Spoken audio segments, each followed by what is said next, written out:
and we have to really escalate the noise we make so that we'll be heard.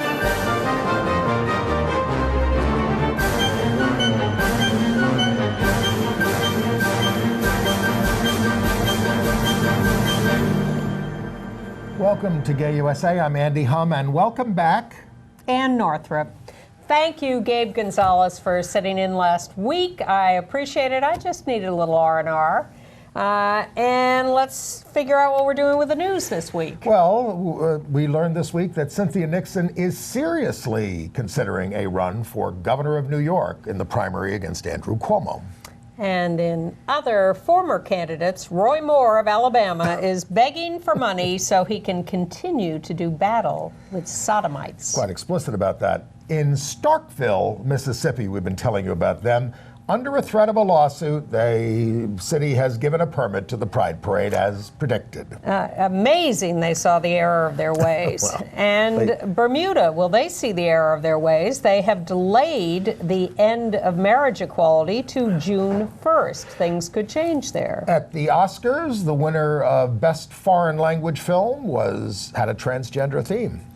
Out actor David Ogden Stiers, we're still debating that, has died at 75. Yes. A male escort has exposed 40 Catholic priests. That's a headline? Well, exposing is. We're very happy to have as our guest for the last third of the show tonight, Jesse Green, who is the co-chief theater critic for the New York Times, who has a major piece in this last weekend's style section about gay male theater, from The Boys in the Band to Angels in America to Torch Song Trilogy. Some smart travel agent should be putting together packages for them all being revived on Broadway right now. Many of our viewers will be lining up their tickets. Well, make your reservations now. So we start with our old friend. Well, we should let you know, first of all, we have a little program announcement. If you watch us on Free Speech TV, starting next week, March 12th, our premiere episode will be on Fridays at 8:30 p.m. and the repeats will be on Sundays at 7 a.m. and 7 p.m. as they do their fundraising until the 2nd of April. And those are all Eastern times. Yes. Check your local listings. But let's plunge into politics. And here in New York, we're excited at the prospect of Cynthia Nixon running for governor, challenging incumbent Andrew Cuomo in the primary, perhaps. I mean, she's already been the First Lady of New York when she played Eleanor Roosevelt in a movie. She was good. She was a good Eleanor Roosevelt. Yeah, well, let's talk contemporary governor, not... Cynthia Nixon, who you've seen on the show, and of course you know her from Sex and the City and so many things, and the Broadway stage, is a very serious political activist. Absolutely. And issue activist. She certainly was very, very helpful in New York in getting us same-sex marriage, which is the bill that the governor, Andrew Cuomo, who she's looking to run against, was the governor who got it through as well. But her big issue is public education. Yes. And this is a state where, we're falling behind in many respects on education, and her wife is also works in the field of education, and they together have been working on this for a long time and are unhappy with the way things are going. Many years. She has children. She's been working on school issues for a very long time and has been very vocal, very activist on it, and is now picking up the other issues too, is traveling the state to listen and learn and meet people, and I think is a very credible candidate. She has not made a formal announcement yet, but the rumors are now flying that she will. I was a little skeptical that she would actually jump in, but it looks like she may. I mean, she is being advised by people who are close to Mayor de Blasio, and we know that Mayor de Blasio does not have a good relationship with Governor Andrew Cuomo. Right. And as far as I'm concerned, Governor Andrew Cuomo is a bit of a centrist Democrat in many respects. Yeah. I mean, yes, he helped out on, he does as much as he can on LGBTQ issues, and for that we give him credit. But there are a lot of other issues to consider in New York. Right. And he's been a little too tolerant of the Senate Democrats who have sided with the Republicans. Yes, we have a Republican-controlled Senate in New York, even though the majority of the members are Democrats. You figure that out. It's ridiculous, and the governor doesn't do anything about it. Right. So welcome to the race, Cynthia Nixon, should you formally announce. And, of course, welcome back to Gay USA anytime you want to come talk to us. Please, come in. Yeah. Should we turn to national politics? Well, yeah, I mean, we might as well get Roy Moore out of the way. Everybody knows how this accused child molester lost the Senate race, U.S. Senate race in Alabama. So now he's written to his supporters saying he's struggling to make ends meet. And he's begging them for $100,000 to cover his legal bills. One of his accusers, who was seeking a judgment, an apology, and legal costs, not damages. One of the women he sexually harassed. What is this? She wants also to ban him from further defaming her. But he wrote to his supporters, gays, he always gives us all credit. He mentions everybody. Gays, lesbians, and transgenders have joined forces with those who believe in abortion, sodomy, and the destruction of all we hold dear. And unless we stand together, we will lose our country. I agree with that last part. Well, I think that's some marker of progress that Roy Moore is using the full lesbians, gays, and transgenders. His wife does the same thing. Unbelievable. All right, on the national scene, Trump's Department of Housing and Urban Development, while you were paying attention to their furniture buying habits, has removed non-discrimination promises for sexual orientation and gender identity from their mission statement. Now, they had been hinting that they were going to do this, and the Department of Justice is also heading in this direction, and People for the American Way is suing both of them to get them to release their full plans. As is the group Right Wing Watch. They had filed FOIA requests with these agencies. Freedom of information. To get the full story on their plans, and both departments ignored the FOIA request. So now the People for the American Way and Right Wing Watch are going into court to try to get these revealed. They're ignoring the judgment against who's the communications woman who just got in trouble this week. Hope Hicks? No. Said, Kellyanne Conway. Yeah, Kellyanne Conway was judged to have been doing something inappropriate as a White House employee, political, and the White House is just ignoring that. Yeah. In fact, defending her, even though she's guilty. And as every commentator in the world says that the tariff threats are going nowhere, just like the ban on transgender people in the military. In fact, the Human Rights Campaign is buying print and TV time for ads to promote allowing trans people to serve in the military, because the Trump administration has not forgotten that and is still pursuing policies to prevent trans people from serving. Now, last week we told you how our State Department no longer wants to gather information on human rights abuses around the world, because then it means that maybe we have to let people in from those countries who are seeking asylum. So 150 organizations are protesting to Rex Tillerson, who would not be our Secretary of State if the Russians hadn't put the kibosh on Mitt Romney. That's a shocker. So wouldn't you think that would make them all subject to treason? Yes. Charges. Well, the first thing we heard when he picked Rex Tillerson was he's been honored by Putin. Yeah. So Putin is happy. And I'm mad at the National Park Service, too, because they rejected the mall permit for the students' March 24th march in favor of some talent show by a local educational institution. Well, they had the permit first. But they could have offered to say, "Hey, this is bigger than all of us. Let's share." I think people will go around them. Now, you read that the president's chief economic advisor, But I just want to say, this is a traditional move by the National Park Service under all administrations to avoid having to deal with people they don't like, control these permits. In New York, we can't get the Great Lawn for anything anymore for demonstrations. No, the cops don't let us. No, it's the Central Park Conservancy. Yeah, it's an them outrage. too. Gary Cohn, you read the big story about him leaving, the economic advisor. And people who work for Trump are complaining that it's hard to get a date in Washington. And it's also hard to find work after they leave. What do you mean hard to get a date? Like as soon as they're in Washington, Yeah. they go to a bar, they work in the administration. As soon as somebody finds out you work for Trump, that's it.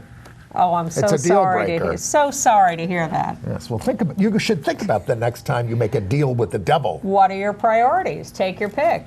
You can date or you can work for Trump. Or, and as I said, it's making it harder for them to find work afterwards. Yeah, surprise. No, it should be. All right. And then there's Stormy Daniels. What about now her? suing Trump. Yeah.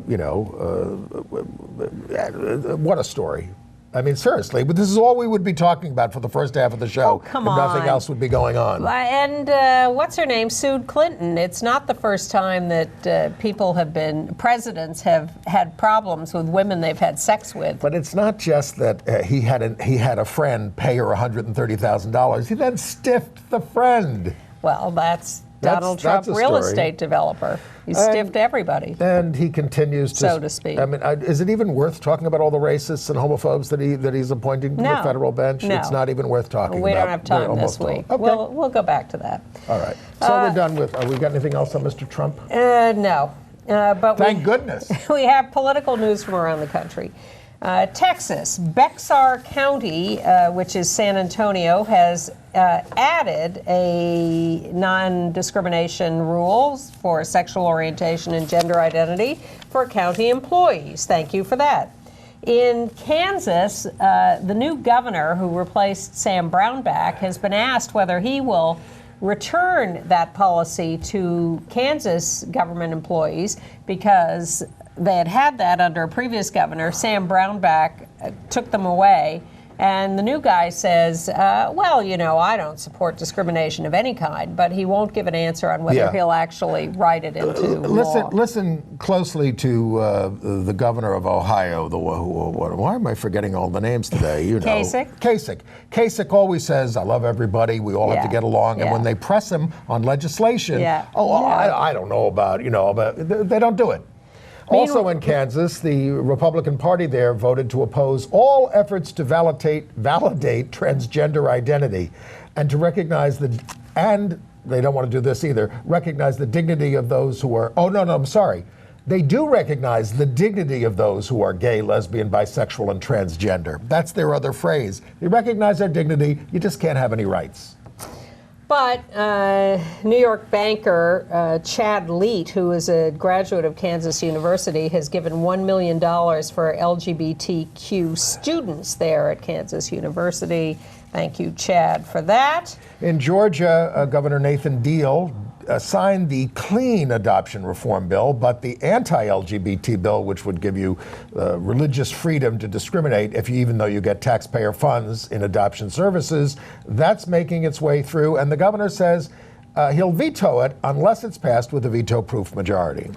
And meanwhile, there's a lot of pressure on Amazon to not locate in Atlanta over that and the Delta versus the NRA fight and Georgia withdrawing a tax benefit to Delta for their rejection of NRA benefits. I don't know where they're going to go. I mean, 7 states have passed laws allowing anti-LGBT discrimination by foster care and adoption agencies. Some allow the refusal of needed medical care to LGBT kids in their care. I assume that has a lot to do with transgender stuff, but it might also have to do with reproductive rights. There are a lot of fights left out there. People think nirvana has been achieved, but in fact, there's all this You can't picking watch away. this show and think we've reached nirvana. People complain that they're depressed at all the bad news. Yeah, well, maybe in Starkville, Mississippi. There's a little bit of good news. Starkville, Mississippi's Board of Aldermen, including the vote of the mayor of Starkville, have reversed themselves because they have seen the light when it's called a lawsuit. Roberta Kaplan filed a lawsuit against their rejection of a pride parade. They saw what that was going to cost them, and they don't have a lot of money. So they said, okay. I must say that one of the things that really struck me that Gabe Gonzalez said on last week's show was that he knew younger people, friends of his, who, when the original Starkville story came up, said, so what, go to another city for Pride. I found that shocking that they should so not understand the point of establishing our rights everywhere. Well, there was the Mississippi case of the guy who, they were an old couple and they had prepaid for a cremation, and when they found out that they were married, they said go somewhere else for it. They had to go 90 miles away for it. By the way, the surviving partner died, and now his nephew is still carrying on that case because it was a funeral home being so vicious. You don't just go elsewhere. You fight for your rights in your hometown. I will say this, and please take it in the right way. They only believe in burning faggots there when we're alive. Whoa. Think about that for a minute. It's true. Yeah. All right. Well, I would feel remiss if I didn't mention that our viewer and friend Peter Boykin, who is running Gays for Trump in North Carolina, is now running for a state house seat. He is running as a Republican against an incumbent Democrat in North Carolina. In Idaho, the U.S. District Court there ordered the state to allow the correction of gender markers on birth certificates. Thank you very much. Lambda Legal Defense. And in New Hampshire, the House there has passed a gender identity and expression non-discrimination bill. Now it goes to the Senate, which is expected to be friendly to it. And the governor, who is a Republican, has announced that he's... Governor Sununu. He is in favor of this. In Kentucky, a child bride bill has stalled. It's sponsored by a woman who was wed at 16 to a 29-year-old who had been abusing her since she was 14. But opponents say it interferes with parents' rights to pass a bill like this. Pollard's mother had married at 13.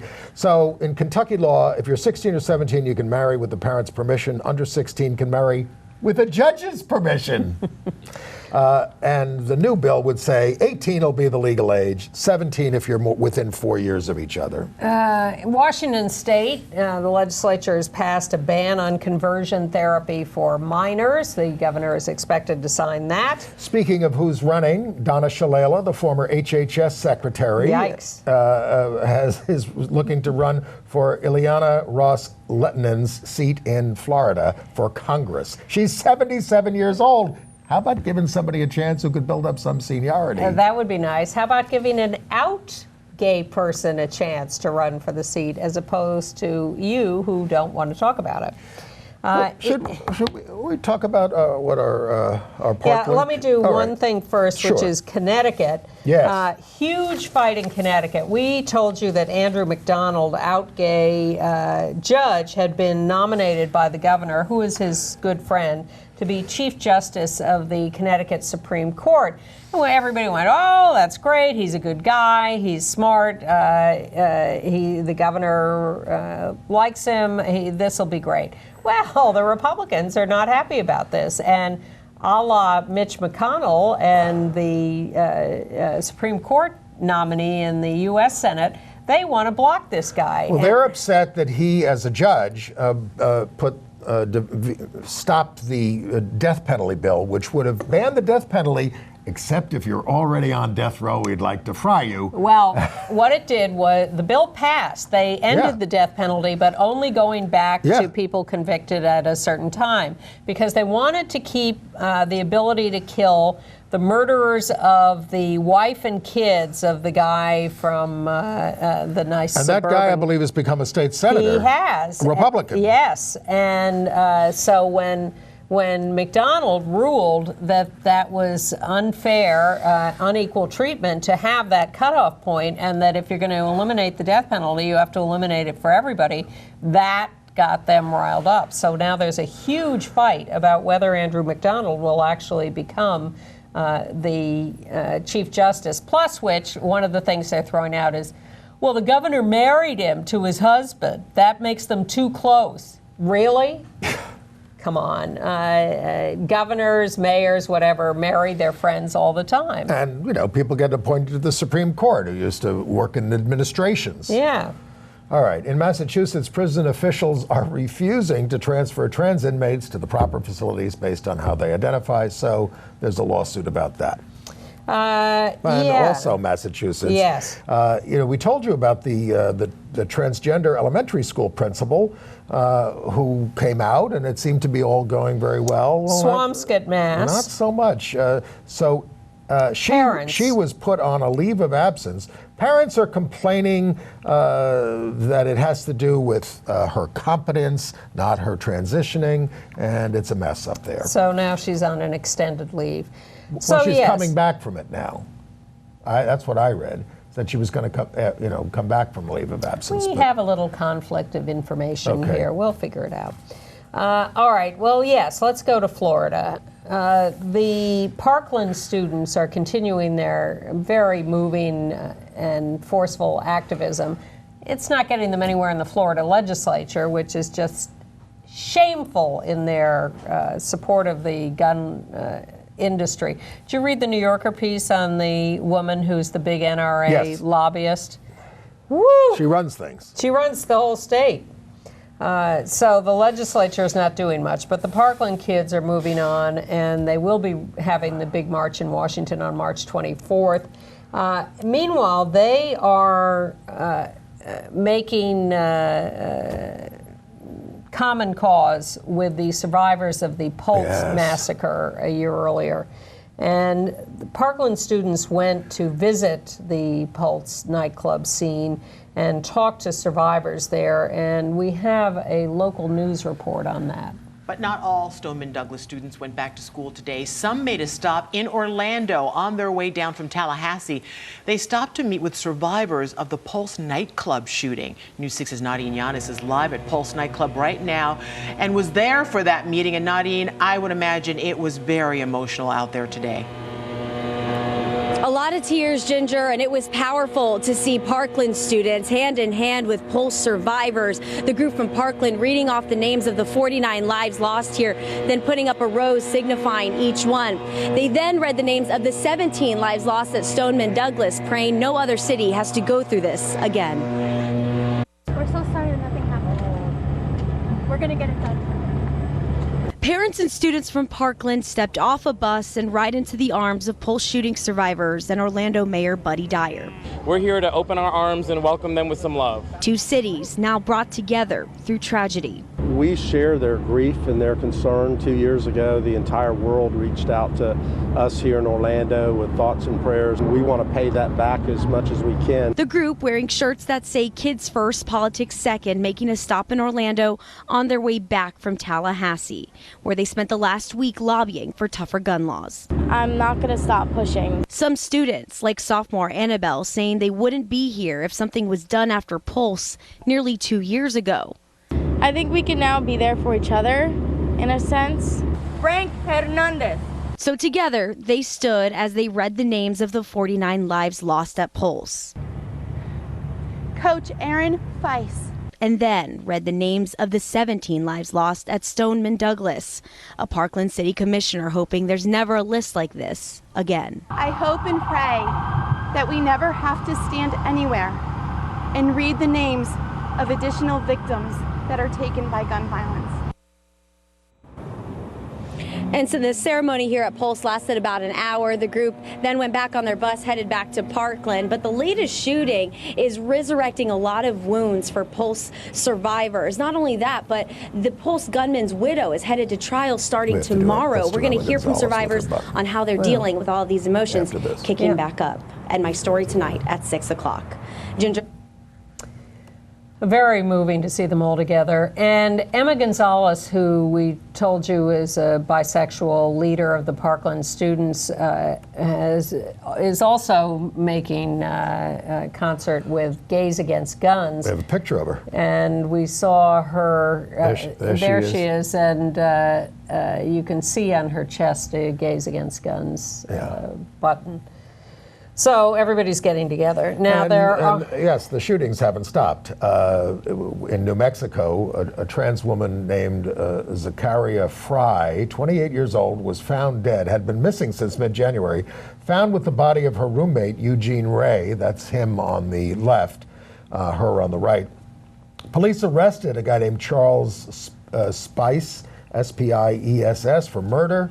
He may have been living with them, it's a very ugly situation. Albuquerque. In Kansas City, a young gay man, Tayron Carson, 24 years old, went out to a club one night. No problems at the club. That's him on the left. He left the club at about 4 a.m. and suddenly this car full of 4 guys comes by and just shot him dead. A beloved member of the community, and they don't know why this happened. 2 jobs, great guy, people saying wonderful things about him, but no idea whether he was just identified and shot as gay or what. And I've been telling you about the Abel Cedeno case in the Bronx. This is a gay kid who defended himself with a knife, ended up causing the death of another student. There he is in the middle with his lawyers, Chris Lynn and Robert Feldman. He had a court date this week. But as he was leaving court, the brother of the guy who died tried to jump him, even though he was surrounded by police. The mother, that boy's mother keeps saying, "My son was an angel," but it's. In Philadelphia, Charles Sargent was convicted of the murder of trans woman Diamond Williams.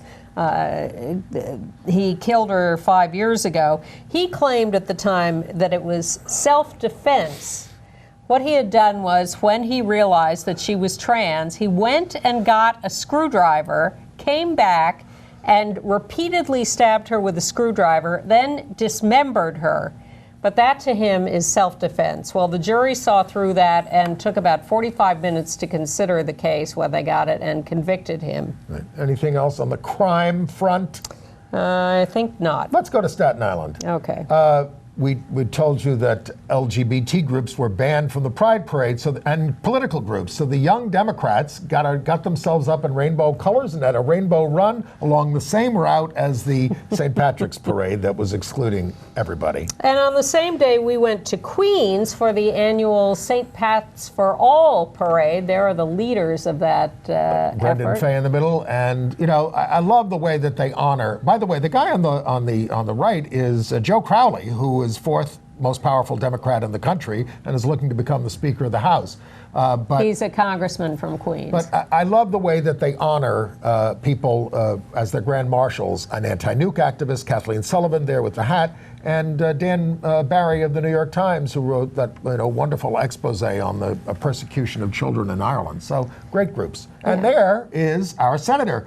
U.S. Senator Kirsten Gillibrand, and of course this is her first appearance at the St. Pat's for All. Yeah. We think a precursor to a presidential run. It would be nice if the St. Pat's for All parade was the stepping stone to a presidential run. Well, Hillary was at the first one in 2000. Oh, that's true.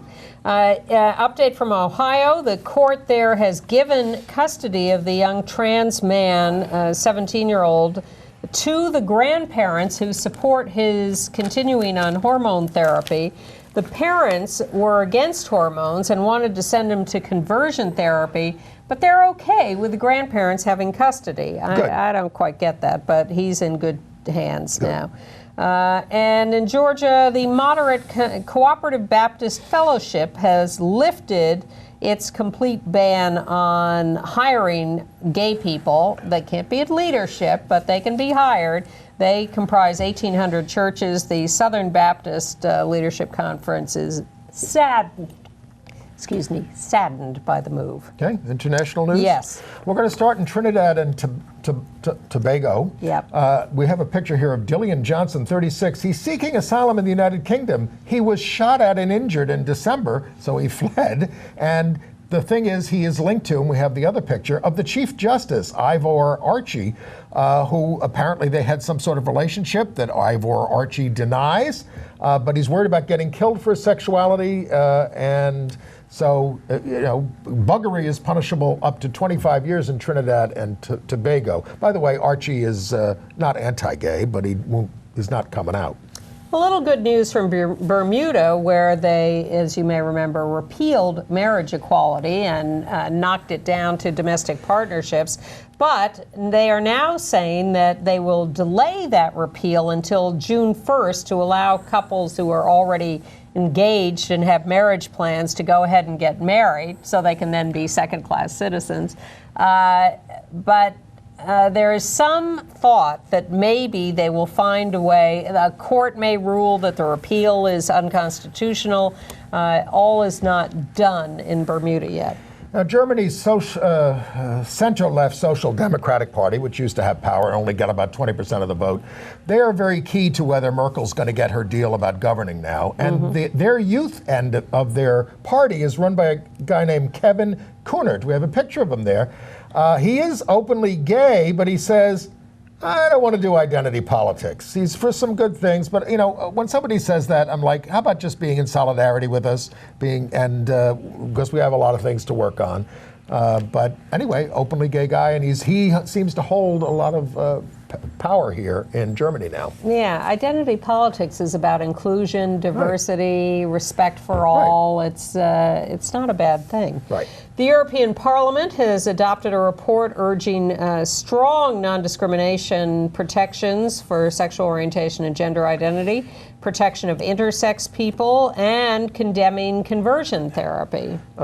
This is a big deal because a lot of the European countries don't do any of this, even though there are some rules about it. So the fact that the European Parliament is now mandating this for everybody is a good thing. In Russia, the World Cup's going to be there this summer, and the officials say that rainbow flags, kissing, and holding hands are okay, despite their anti-LGBT laws. They'll suspend them, the way the Nazis suspended some of their anti-Semitic stuff. Well, they're capable of shutting that stuff down for world approval, but don't think that it's disappearing. Of course. In the UK, there's a group putting together an LGBT museum. It's called Queer Britain, and it's supposed to open in 2021. In London, and it's going to talk about oppression and celebration. In Australia, Cher was a big hit at the Sydney Mardi Gras until she took a selfie with Prime Minister Malcolm Turnbull. We're not going to show it to you. It got her into too much trouble. The gays turned on her and said, what the hell are you doing? And she at first said, but he's a nice guy and he likes gay people. And they said, no, he doesn't. He's the one who made us have this whole referendum, and it brought out all this hatred. And then she said, oh, I'm so sorry. Now I get it. And they said, oh, that's okay, Cher. You don't have to apologize. You don't have to know all about Australia politics. Did we do Chile yet? No. Well, the Oscar for A Fantastic Woman, which is transgender-themed, that won the Best Foreign Language Film, boosted the chances for the trans rights bill there that has been languishing since 2013. I should hope so. Daniela Vega, the star, is making a big difference. Look, when a trans woman brings attention and awards to the country, I should hope you would pay attention to that. Well, Roy Moore would say we don't want that kind of attention. Maybe he can go to someplace else. Gay activists in Uganda are planning another try at a Pride March, their first since 2015, because they keep being, oh my God, it's unbelievable. In Toronto, they have found a 7th victim of the serial killer. And they expect the Silver to find Daddy more. Serial killer. Yeah, well, he was a landscape guy, and he buried people all over the city. It's horrendous. In Panama, all over Latin America now, they're debating marriage as a result of the Inter-American Human Rights Court declaring marriage mandatory and marriage equality mandatory in all these countries. Well, in Panama, 10,000 right-wing religious people marched against marriage. That's a lot of people. Yeah, but it's all in the court. The Supreme Court is considering it, yes. So tell us what's going on in Italy with these priests. Oh, well, we have a picture of this guy. Basically, he wrote something about the 40, he's sick of the hypocrisy of the church, which he's a gay escort. He's an escort, and so he gave a list of 40 gay priests to the church in Naples, and the cardinal there sent it right to the Vatican. Only 40 would be my reaction. That's just him. Yeah. And that's just the number of priests that he's had. It's not his whole client list. Any other international news? No, not really. Okay, AIDS news. Well, you may be familiar with the PBS show We'll Meet Again, Ann Curry's new production. Oh, yeah, I watched it. I watched a couple of episodes. One, two people from who had worked together in the civil rights movement. And what they do is they take people who've worked on these movements years ago, and they want to get together again, and they haven't seen each other for decades, and it's okay. Yeah, it drags a little bit. I mean, and they drag it out. Yeah, and there was another one with gay people that was a little lugubrious. But I got a note from a producer who said they are seeking veterans of the AIDS activist movement who would like to reunite. So who do you want to see? Actually, I already see everybody. Ken wants to see Jesse Green. Momentarily. Yes. I want to see the people who are dead. That's who I want to see. Oh, that's true. Too late. But if you fit the description here, contact We'll Meet Again at PBS. They're looking for you. Okay. Entertainment news. Well, at the Independent Spirit Awards, the male lead went to Timothée Chalamet for Call Me By Your Name, for playing at least a bisexual character. And we told you about the foreign film, A Fantastic Woman. And the Robert Altman Award went to Mudbound, which was a big lesbian production. Dee Reese, Rachel Morrison, and Dee Reese got up and gave this huge speech. But I was actually more taken by Janelle Monáe's introduction of her, which was very loving. Good. I like Janelle Monáe. And then there was the Oscars, not a whole lot of gay stuff to talk about. Again, A Fantastic Woman as the best foreign language film. But James Ivory, out gay writer and director, won for adapted screenplay for Call Me By Your Name at his advanced age. And Daniela Vega, the star of Fantastic Woman, was the first trans person or out trans person to be a presenter at the Oscars. She actually introduced one of the songs, maybe the Coco song. And Adam Rippon, the skater, showed up in a very fancy outfit, which was a harness. He certainly got a lot of attention with that. It was a Moschino jacket with the harness, styled by Jeremy Scott. And he made a wonderful appearance on Ellen. Oh, fantastic. You've got to see this. Are we going to link to it in the note? We are going to link to it in our note. If you're on our email list to get our preview every week, we will give you the link to the Ellen show. You can Google this and find it. It's the gayest thing you ever saw. Unbelievable. And Gus Kenworthy, lest we forget, do you remember that he was the one in Sochi who rescued the dogs? No. Oh, well, yes. And he rescued more dogs in South Korea. I know. And by the way, one of our viewers pointed out, we reviewed Jerry Springer, the opera, here in New York. But if you're not going to get to New York, the London production is online. And that will be one of our web extras if you sign up for our email. A couple more things from the Oscars. First of all, I was very happy and sad to see Deborah Chasnoff in the In Memoriam. Yes, she was the first LGBT person to thank her same-sex partner when she won a documentary award at the Oscars the stuff years she did ago. About kids and about kids. It's Elementary, still the best film made about talking about gay issues in schools. So it was both sad and wonderful to see her included, because they don't include everybody. No. On the other hand, David Rabe's new play, Good for Otto. Wait, I'm not finished with the Oscars. Oh, more Oscars. But I thought when you said on the other hand, they had these 10 activists on stage during one of the songs. Didn't identify them. Yeah. One of them was Janet Mock.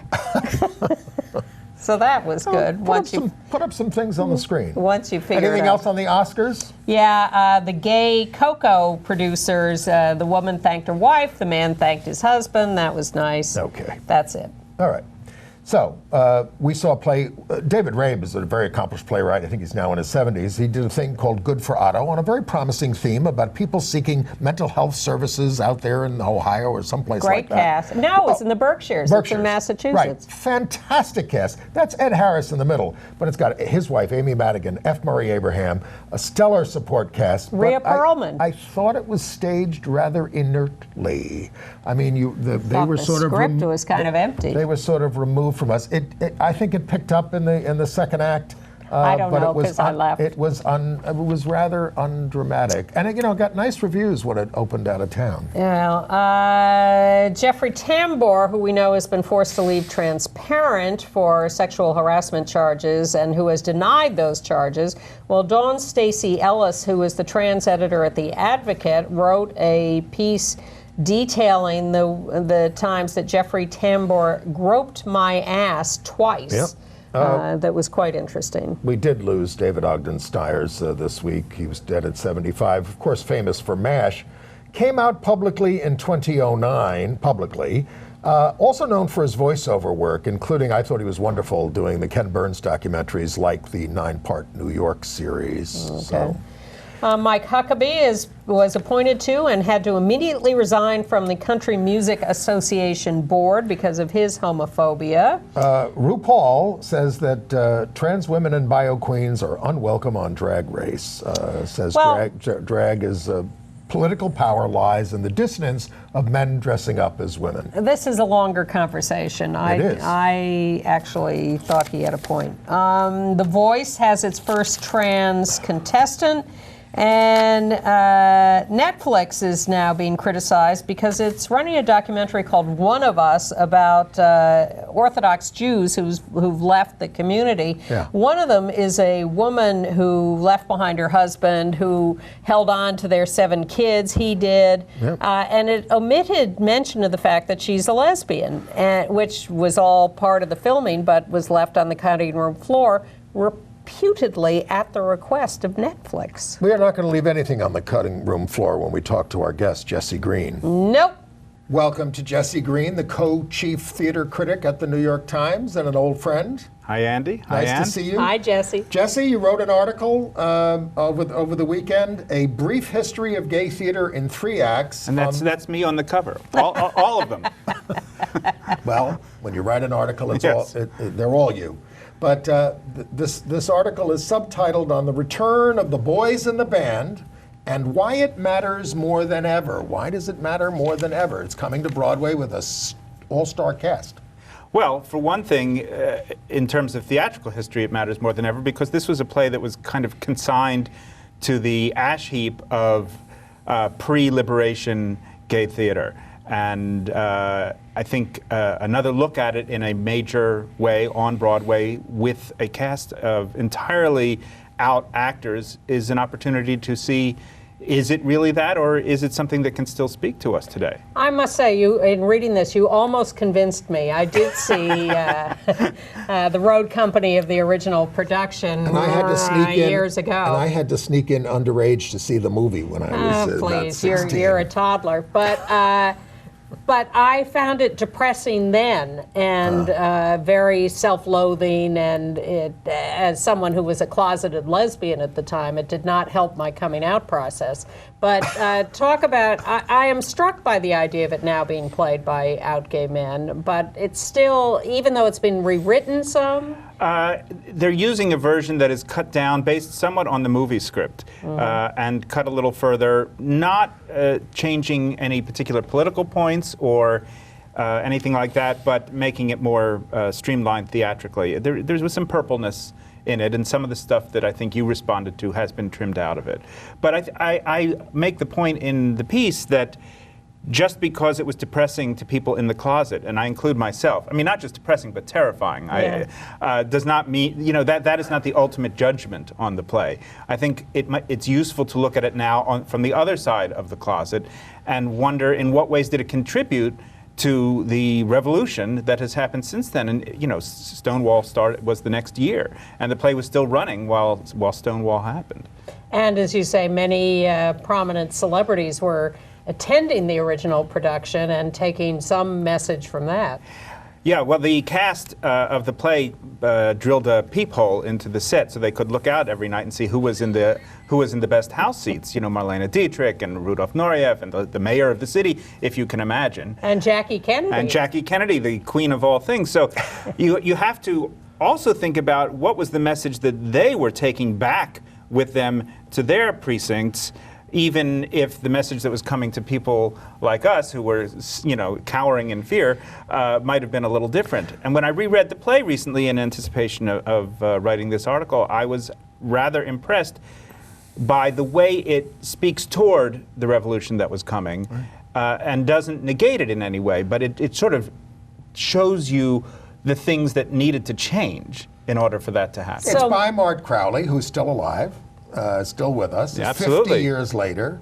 And, you know, and not a spoiler alert, but I mean, one of the lines towards the end is if we could really just learn not to hate ourselves so much, which was pretty impressive. And I also thought that the first act especially, I think it's going to be one act now, but it was lively, funny.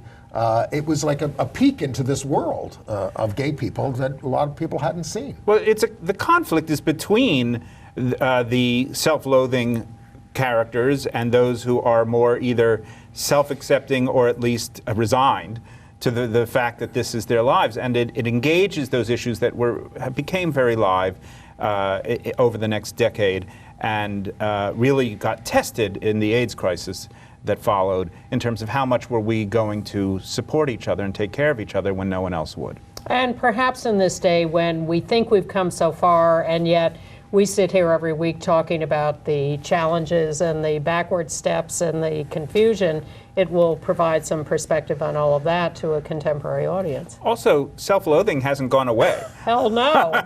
So on that level, it's surprisingly fresh. And that's disturbing. But I think a good play ought to be disturbing, not even if you're not in the closet. So Donna Shalala should see this play. What? And of course, the other thing that's being revived this year is Torch Song Trilogy as Torch Song, also trimmed down. It had a nice off-Broadway run and is headed for Broadway. Harvey Fierstein, without Harvey Fierstein in it anymore. And I can remember about this and Boys in the Band. There were gay people who would sort of complain, and they complained about Larry Kramer's Faggots, which was his novel. Mm-hmm. You're telling the gay secrets. We don't want people to know this about us. Mm-hmm. Harvey said that people would come up to him all the time. Why are you telling this? Back rooms, why are you telling this? I mean, we think it's rather mild today, but let's tell all the gay secrets. Well, and not only are those two plays returning, but we recently had The Normal Heart on Broadway and a movie of it. HBO. Yeah. And several other of these, what I call canonical gay male plays have returned or are returning. And the reason I wrote the article was to wonder why that was happening and also where were the rest of them? You know, why did they seem to stop with Angels in America, which is the other big one that's coming back this season? My thought is that some smart travel agent should be putting together a package for people from out of town and want to come see all these So there's the white plays. Party and then there's the Broadway party. Yes, exactly. But why are these plays being revived now? What's your conclusion about that? Well, I think we're in such an apparently different place as a movement, as a so-called community, that looking back at history now after 25 to 50 years, the range of plays I discussed is from 50 years old, Boys in the Band, to 25 years old, Angels in America, is quite enlightening, I found, when I reread all of these plays, but also because I think a lot of people are wondering, where are we now? What are we supposed to be doing? What is the next thing? We've achieved many goals, but then many remain to be achieved. But there's a certain amount of complacency some people feel, particularly among younger people who have no awareness of what brought us to this place. So these plays become also a kind of important historical document and perhaps a motivation to think that there's something else besides our own issues that needs attention. Well, I mean, we hear from people all over the country and certainly all over the world who are desperately in the closet just to preserve their own safety because it's so difficult.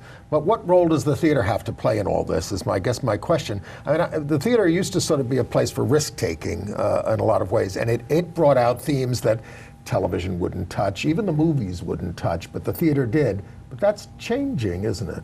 Well, television will touch anything. I mean, and so will many television executives. But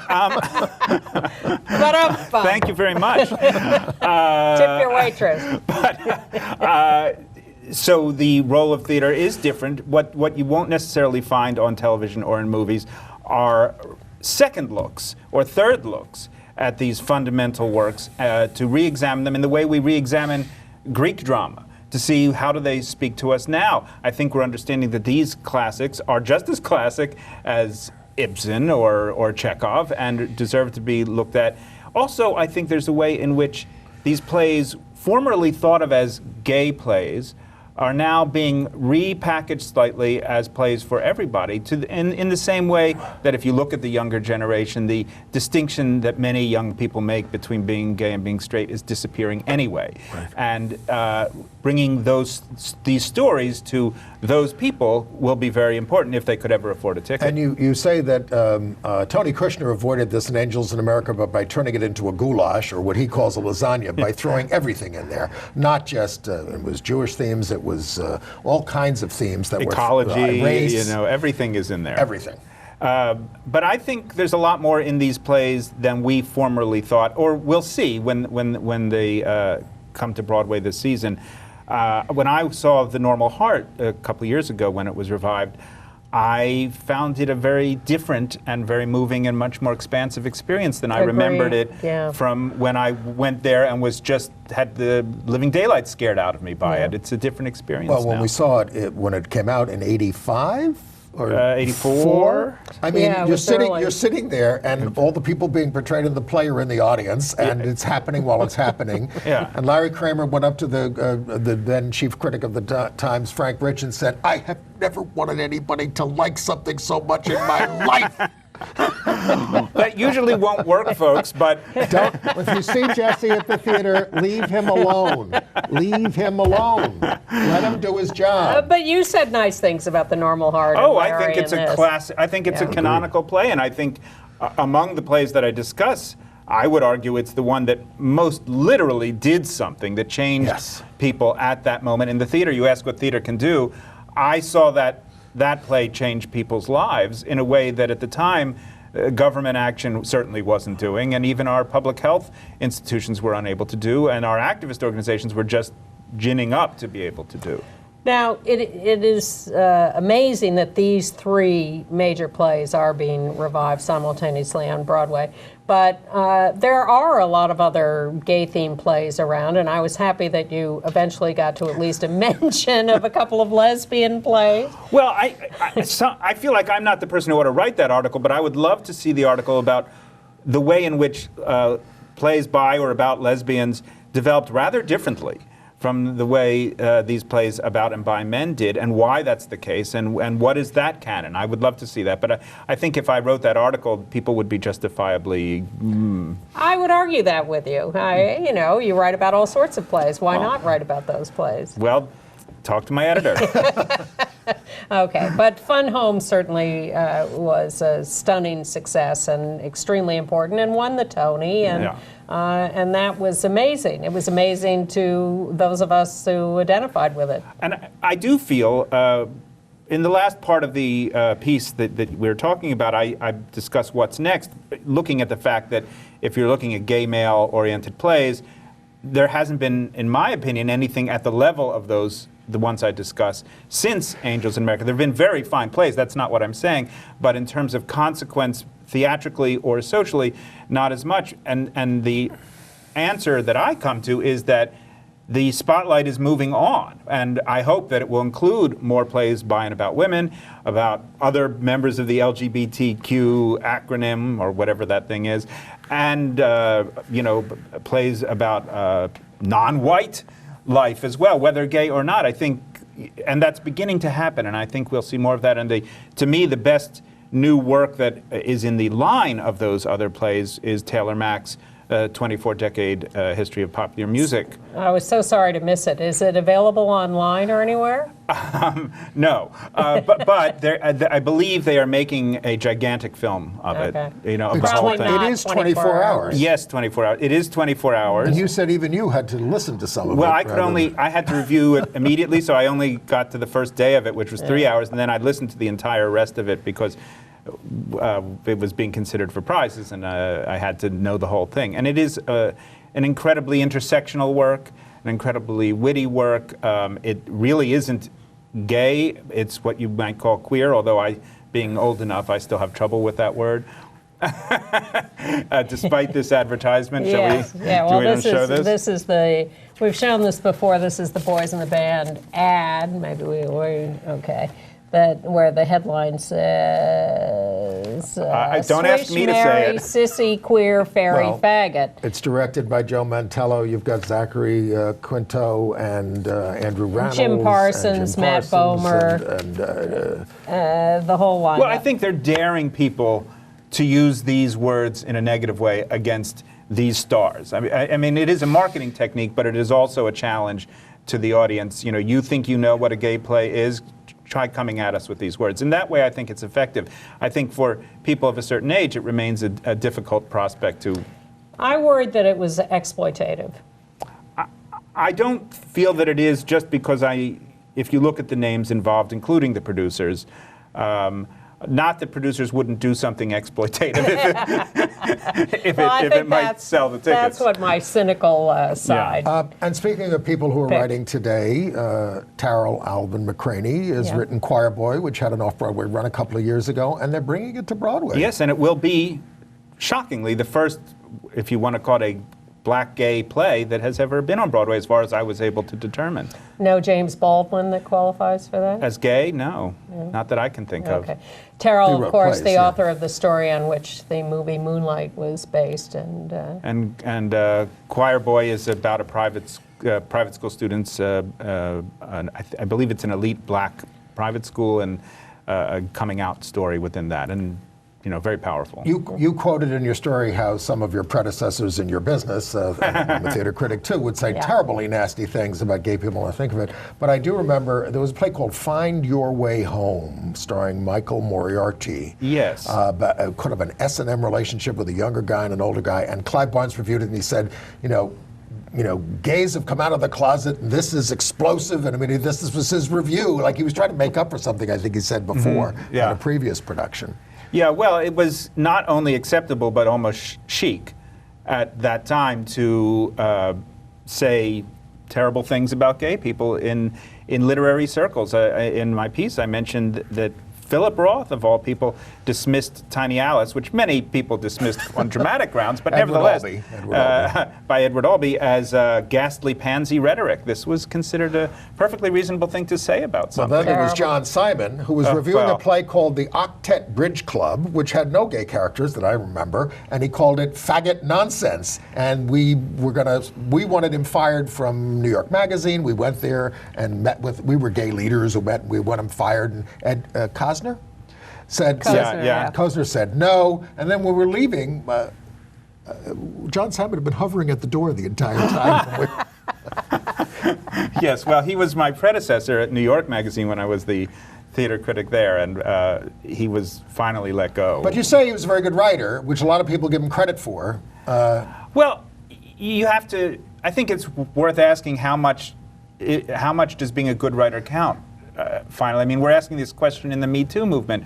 You know, if a director has done great movies but has done terrible things in order to make those movies and prevented other people from doing their great work, how important is it that they made great work? And I'm not sure if his writing, you know, the wit of his writing, which I, as a child, read almost to pull off scabs in a way, like, you know, it was terrified me, but at least somebody was talking about those things. I think you can give people credit for good work without necessarily wanting to support it in some way by financing it. But we can hold more than one thought in our heads at a time, I hope. I endorse that. And I don't endorse that. Well, of course, we sit there as critics looking at a show, and we know something about the politics or something like that, and it certainly, you try to push it away and say, wow, you know, Kelsey Grammer, who's a right-wing nut, did a great job on that, you know, et cetera. Well, I find myself to be less judgmental in this regard about actors than I am about writers and critics. But John Simon was a special case. There really was no one who was as outrageously awful as he was, and he knew.